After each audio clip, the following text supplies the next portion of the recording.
Bonjour à tous, c'est Anne-Sophie pour Ciné Série Culture. En ce dernier jour de l'année 2019, je viens partager avec vous mon top 7 des films sortis cette année dans les salles obscures. Pourquoi un top 7 me direz-vous ? Eh bien tout simplement parce que je n'ai pas réussi à départager les 3 derniers films de mon top 5. Alors plutôt que de faire un top 5 avec 3 ex-aequo, il valait mieux partir sur un top 7. Et comme toujours avec moi, c'est assez éclectique. On commence donc par la 7ème position avec Mon Inconnu, réalisé par Hugo Gélin, dans lequel Raphaël, interprété par François Civil, à qui l'on promet une grande carrière, se réveille dans un monde où sa femme, jouée par Joséphine Japy, n'est plus sa femme. Il va devoir mettre en œuvre tout un stratagème pour reconquérir son inconnu. C'est assurément la comédie romantique de l'année. Le biopic musical est à la mode depuis quelque temps, et autant j'avais été déçue par Bohemian Rhapsody l'an passé, à qui il manquait un véritable grain de folie, autant j'ai été totalement séduite par ce Rocketman réalisé par Dexter Fletcher. Et la réussite du film doit également beaucoup à son interprète Taron Egerton, qui excelle dans le rôle d'Elton John. Et en plus, c'est lui qui interprète toutes les chansons du film.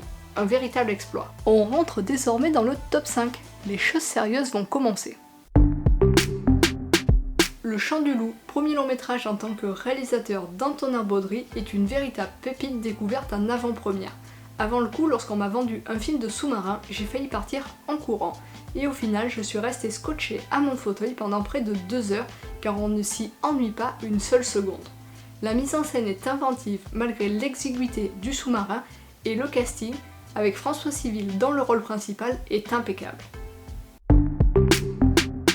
Le 4ème film de mon top, j'attendais avec impatience de le découvrir depuis le Festival de Cannes.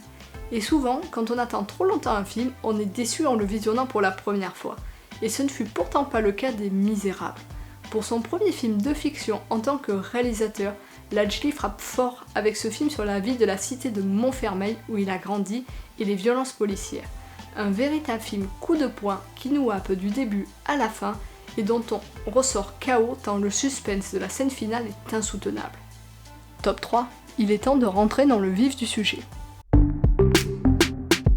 Depuis quelques années, Éric Toledano et Olivier Nakache occupent une place à part dans le cinéma français et j'attends chacun de leurs nouveaux films avec impatience. Dans Hors Normes, ils traitent d'un sujet tabou inspiré d'une histoire vraie, celui des adolescents et adultes autistes que personne ne veut prendre en charge et celui de la réinsertion professionnelle de jeunes de banlieue en manque de repères.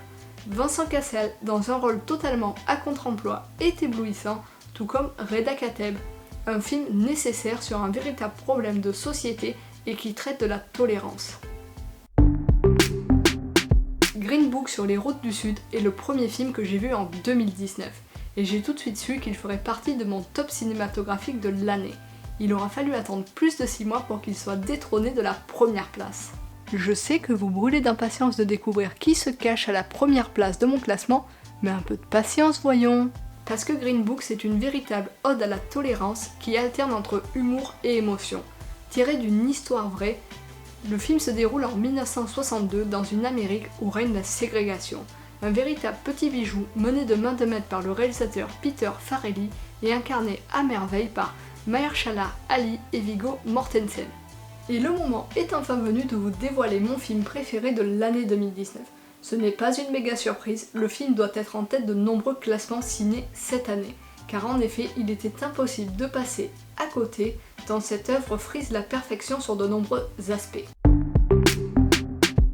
Et il s'agit bien évidemment de la Palme d'Or 2019 Parasite réalisé par le coréen Bong Joon-ho.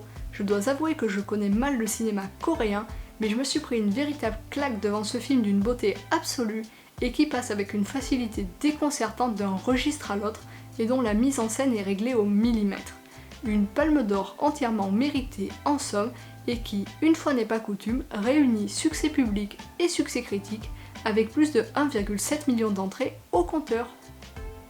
Et comme à chaque fois que l'on réalise un classement, on a toujours forcément quelques regrets, surtout en ce qui concerne des films que l'on voulait voir et que l'on n'a pas pu voir pour X raisons et dont pourtant tout le monde parle. Cette année, ils sont au nombre de 4.